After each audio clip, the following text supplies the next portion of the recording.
So many people join, but then they go away. They come to Krishna consciousness, and after coming to Krishna consciousness, they get some material facilities, allurements of Maya, and they lose their spiritual life. So we should be determined not to lose our spiritual life. No matter what. That's why Prabhupada said, no matter whatever happens, don't leave ISKCON. Because that's the safety catch, safety net, the boat in the ocean of material nature. If you're in a boat, there's nothing to worry about. There may be storms, there may be typhoons, there may be cyclones, there may be tornadoes, but the boat, as long as we're in a boat, we are safe. And the boat will take us to our ultimate destination.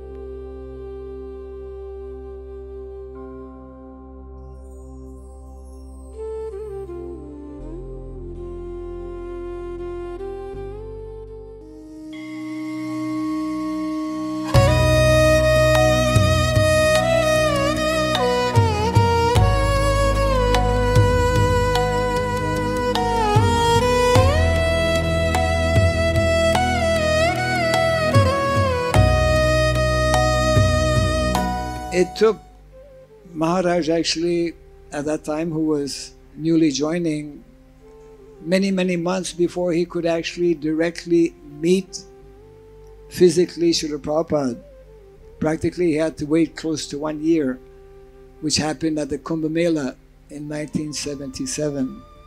Srila Prabhupada, on the first exchange he had with him, also recognized, Krishna is sending me someone very special. And on that very first exchange, Srila Prabhupada actually requested him to translate all of his books in Bengali, which he of course took to heart. And throughout his many years of service, he excelled in so many wonderful ways.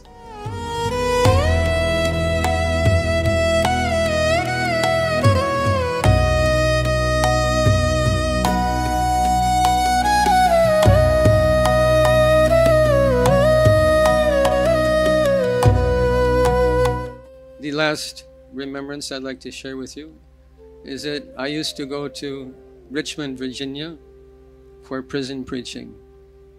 And there's a nice Bhakti Viksha group there also. So Maharaj had 6 disciples there. The late Nanda Dalal Prabhu and his wife Savitri Mataji, Shyam Giridhari and Sarada Radhika Mataji, and I'm forgetting, Navina Radha Mataji and Mathuradish Prabhu. 6 disciples staying there. We can understand something about the Guru by examining disciples. They so lovingly accommodated my wife and myself when we come there, fed us, housed us, gave us their precious association. It was a wonderful experience. And I had the opportunity to take breakfast with Maharaj on some occasions. And when you associate with a pure devotee, all of your impurity comes to the surface. We may think, yes, I'm doing very well in spiritual life. But when you're in close association with a devotee who's actually advanced in spiritual life, all of your impurity becomes obvious to you. So whenever I would sit with Maharaj, all my own impurity would become obvious to me. And his disciple would come around with his uchishta, his remnants. And Maharaj would say, no, don't give to my godbrother. This is etiquette. But I said, no, you give to me. Because this principle of taking remnants of a sadhu transcends the principle of etiquette. So you please give me remnants of this great devotee. So I was blessed to get his association, his remnants. And I'll always remember and be inspired by his service to Srila Prabhupada.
for this we need a living Guru. And in association of His Holiness Bhakti Charu Swami Guru Maharaj, personally I could witness all these things. How much love he had for Srila Prabhupada. How much he really took anxiety to spread mission of Srila Prabhupada. How much he was concerned about first class service to Krishna, and how much he was concerned about spreading this mission of Lord Chaitanya. So his love for Srila Prabhupada is very, very amazing.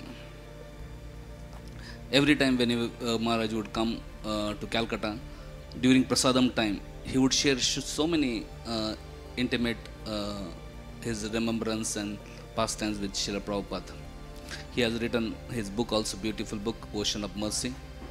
I remember in 2020 February, when Guru Maharaj came to Calcutta, he cooked lasagna and then he fed all devotees, and it was very wonderful. And then when we were taking prasadam, Guru Maharaj was sitting and asking how is the prasad and all these things, and it was really wonderful lasagna.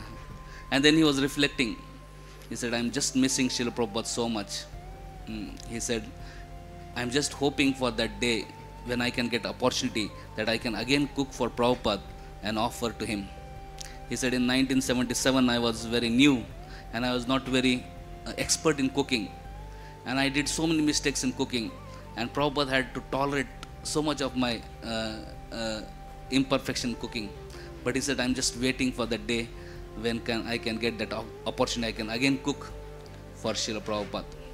So I was just thinking, he's a great GBC chairman and great guru and world preacher, but his heart is hankering for that simple, humble service to his spiritual master. So it was very heart-touching. And then after that, we know, actually that was my last meeting with Guru Maharaj. Then we missed. So I am sure that he is somewhere cooking for Prabhupada and serving Prabhupada.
No one will stay here forever. The spiritual masters appear in the lives of the disciples to inspire them in the spiritual life, attract them towards the spiritual sky, and then at some point they leave.